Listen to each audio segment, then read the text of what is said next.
नमस्कार दोस्तों, जीके से सिलेक्शन चैनल पर आपका स्वागत है। तो आज हम पढ़ने वाले संविधान के महत्वपूर्ण अनुच्छेद, ठीक है।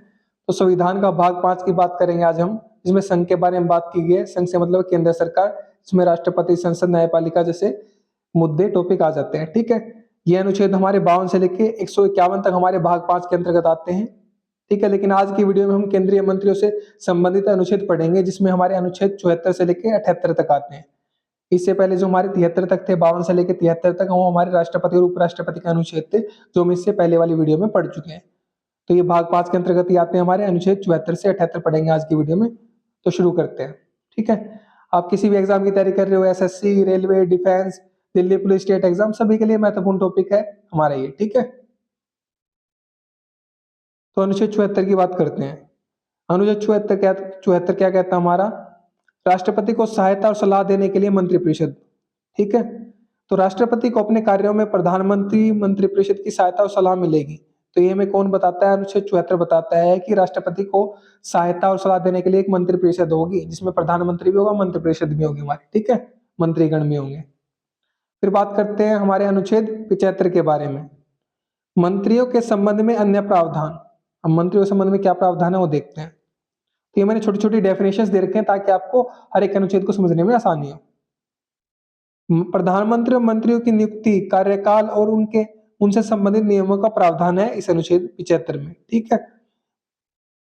मंत्रियों की सलाह पर राष्ट्रपति कार्य करता है, ये बात हम जानते हैं। मंत्रिपरिषद संसद के प्रति जिम्मेदार होती है, तो हमें अनुच्छेद 75 बताता है। अब बात करते हैं अनुच्छेद 76 के बारे में।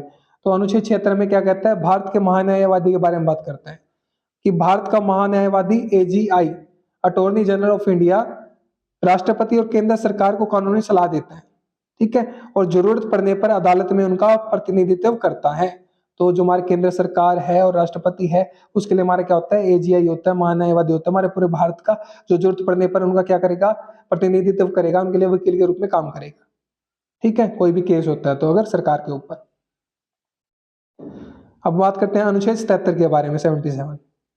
राष्ट्रपति के कार्यों का निष्पादन, ठीक है, कि मतलब राष्ट्रपति के कार्यों का पालन करना, लागू होना, ठीक है, कार्यों का होना, इसके बारे में बताता हमारा अनुच्छेद 77।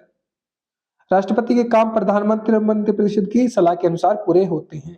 तो ये हमें किसके बारे में बताया गया? राष्ट्रपति के कार्य निष्पादन के बारे में बताया गया कि राष्ट्रपति के कार्य किस प्रकार होते हैं, कैसे लागू होते हैं हमारे, कैसे किए जाते हैं, अनुच्छेद 77 में बताया गया इसके बारे में, ठीक है।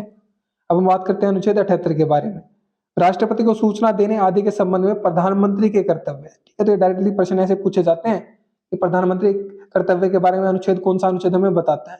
राष्ट्रपति के प्रति जो प्रधानमंत्री कर्तव्य है उसके विषय में हमें कौन सा अनुच्छेद बताता है? तो अनुच्छेद 78 बताता है कि प्रधानमंत्री राष्ट्रपति को संसद की कार्यवाही और सरकार के मामलों की जानकारी देता है। ये अनुच्छेद 78 हमें बताता है। क्लियर है बात? तो ये हमारे अनुच्छेद थे 74 से लेकर 78 तक केंद्रीय मंत्रियों के, जो भाग 5 के अंतर्गत आते हैं। अगर आपको पीडीएफ नोट्स चाहिए, ठीक है, अपडेट्स चाहिए, तो आप टेलीग्राम को फॉलो कर सकते हैं, ठीक है।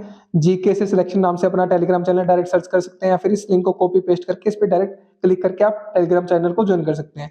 इंस्टाग्राम पे जीके से सिलेक्शन है, ठीक है, यूट्यूब पे और व्हाट्सएप चैनल को भी ज्वाइन कर सकते हैं, सेम नाम से जीके से सिलेक्शन। क्लियर है बात? तो उम्मीद करता हूँ कि आपको आज का टॉपिक समझ में आ गया होगा, ठीक है। वीडियो में अंत तक बने रहने के लिए धन्यवाद। Thank you so much again.